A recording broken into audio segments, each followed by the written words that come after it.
আসসালামু আলাইকুম। আমি একটা কড়াইয়ের মধ্যে তেল দিয়ে দিয়েছি। এখন আমি এখানে কুমড়া শাক ভাজি করব, তাই কিছু পরিমাণ পেঁয়াজ দিয়ে দিলাম তেলের মধ্যে।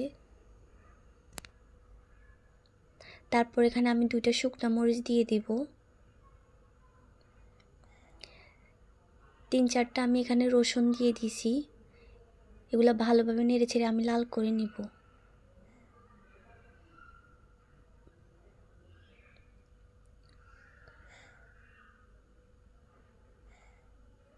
এখানে আমি খুবই অল্প পরিমাণ লবণ দিয়ে দিব।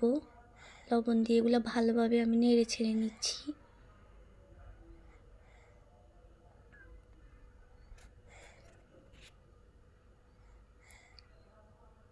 বারবার নেড়ে দিতে হবে, না হলে এগুলা পুড়ে যাবে।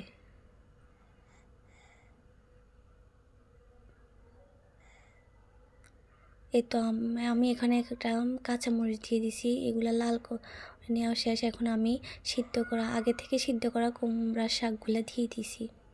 তারপর এগুলো ভালোভাবে নেড়ে চেড়ে নিচ্ছি।